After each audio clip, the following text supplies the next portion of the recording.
So get this, guys.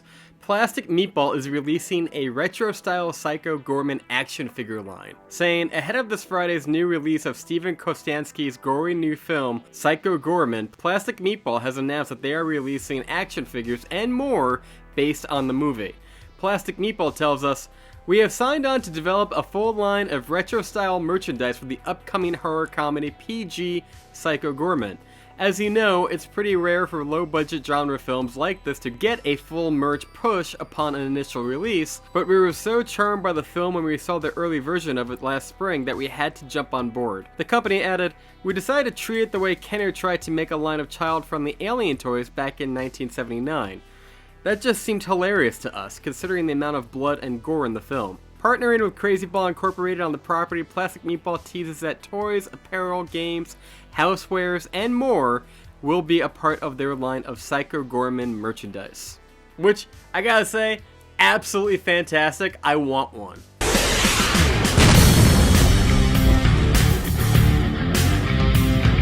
Hey everybody, welcome back to another episode of Burns Reviews. If you're new to the channel, be sure to subscribe to get videos just like this. And without any further ado, we are talking about the very first family R-rated horror movie, PG Psycho Goreman. When siblings Mimi and Luke unwittingly resurrect an ancient alien overlord using a magical amulet, they force the monster to obey their childish whims, and accidentally attract rogues gallery of intergalactic assassins to small-town suburbia.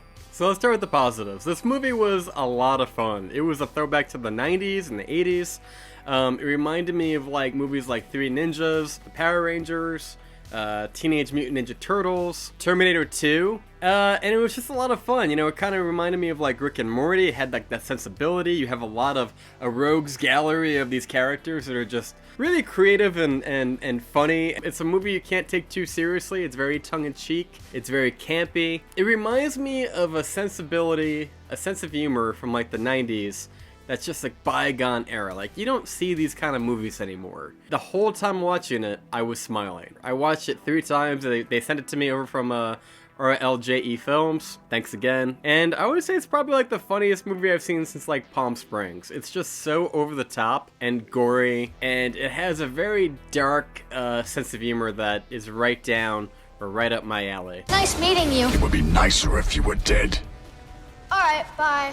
As far as the negatives go, it does, I would say the second half of the movie is not as strong as the first half. It's very front-loaded. You have like one scene, it's like a montage, and the little girl is singing, and you know, granted, she's a little bratty, you know, that's the character that she's playing, but there's like a montage scene where she's singing the whole time, and I'm like, okay, skip. And there's also like a fight scene towards the end, which was enjoyable, but kind of felt like they could have trimmed it down a little bit. I did find myself kind of checking my phone, kind of going, alright, are we almost done? It almost felt like they kind of retread some plot points or kind of dragged those plot points out more than they needed to. Yeah, I would say the first half of this movie is great, and the second half is good, but it kind of, you know, feels like it was a little bloated, I guess I could say. These are some really minor nitpicks. I think the ending, the very end, is really funny. I really enjoyed this. If you're wondering what the age bracket for this is, I would probably say like 12. I don't think there's any cursing. The biggest thing is that it's like bloody and gory. The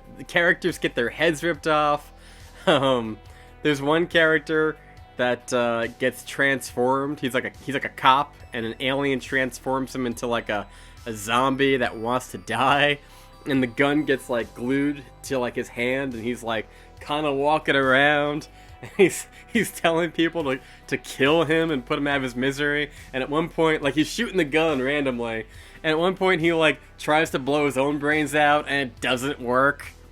I find that hysterical, but you might want to, you know, not show that to someone who's like 8 or 9 years old. It might be a little too much. You might not want to show a character blowing their brains out and failing to a small child. The director of this film said that he purposely wanted to make a film that that kind of reminded him of his own childhood. He would say that he remembers being like 10 years old watching these R-rated movies and kind of felt like he was getting away with it and felt a little bit traumatized by it, but at the same time it motivated him to go on and make movies in a good way, and he wanted to kind of give that back to you know, a new generation, because he felt like it was like a bygone type of thing that doesn't really happen anymore. But he basically said, like, you know, in a world of streaming where everything is kind of broken up into smaller groups, you don't really see advertising and marketing for a big franchise anymore. Like, he equated this to like the idea of,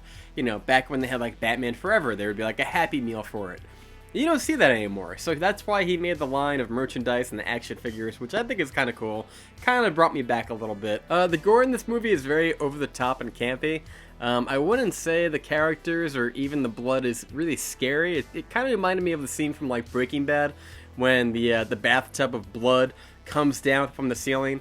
At no point do you find it scary. It's more like gross out, like ew, kind of funny kind of stuff. It's never made to freak you out. It's more just like gross, over the top, and usually pretty damn funny. The visual effects were actually pretty good.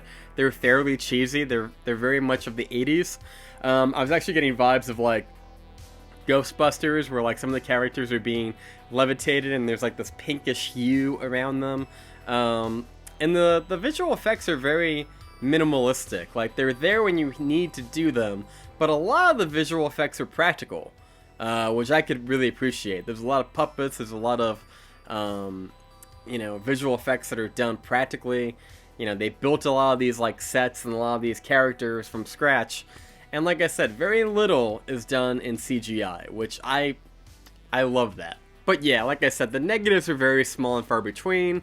I think this is a fun watch. It's a laid-back weekend kind of movie. I highly recommend it, and that is why I am going to give PG Psycho Goreman a B+.